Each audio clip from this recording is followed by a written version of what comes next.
السلام عليكم ورحمة الله وبركاته. صلوا على النبي عليه أفضل الصلاة والسلام. النهارده يا جماعة أقول لكم طاجن الكبد والقوانص بالبطاطس تحفة تحفة يا جماعة.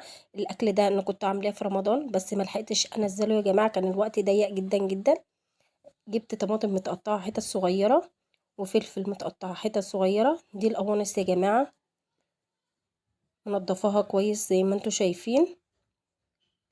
بصل متقطع حتت صغيرة برضو على حسب التقطيعة اللي انت عايزاها. بطاطس، كبدة منضفاها كويس برضو. جبت سمنة بلدي على النار كده في طاسة زي ما انتوا شايفين. حطيت البصلة شوحتها الأول ونزلت وحطيت عليها معلقة توم يا بالفلفل. جماعة. الريحة يا جماعة كانت جميلة جدا جدا. وبعدين نزلنا الأول بالقوانص، عشان انتوا عارفين القوانص ما بتاخدش نفس تسوية الكبدة.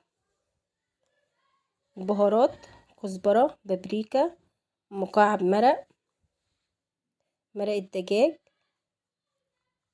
فلفل أسمر، بهارات فراخ. حطيت البهارات كده على القوانص، هديها تشويحة كده زي ما انتوا شايفين. ونزلت بعد كده بالطماطم المتقطعة صغير. انا نزلت كده بالكبدة يا جماعة بعد ما اتشوحت كويس اهو. نزلت الاول بالكبدة وبعدين نزلت بالطماطم وبعدين بالبطاطس كده زي ما انتوا شايفين. هتستوي معانا نص تسوية في الصينية اللي انا عاملة فيها دي. وبعدين هحطها في الطاجن كده، وبعدين هحطها كده مش مستوية يا جماعة، نص تسوية.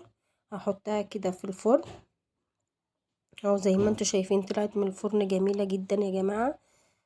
بصوا ريحتها ما اقولكوش، جربوها بالطريقة دي يا جماعة في الطاجن، تبقى طعمها حلو قوي قوي.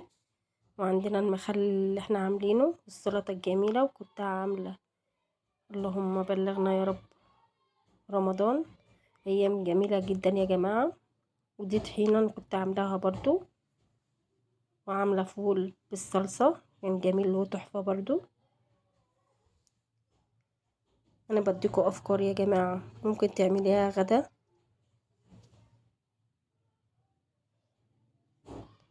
كنت عاملة بتنجان برضو كان جميل. جربوا الطاجن ده يا جماعة، تشرفك في اي عزومة. طاجن الكبد والقوانص جميل جدا جدا. في الطاجن ده تحطيه في السفرة كده بيبقى جميل جدا، واكلة موفرة برضو. الف هنا وشفا، والسلام عليكم ورحمة الله وبركاته.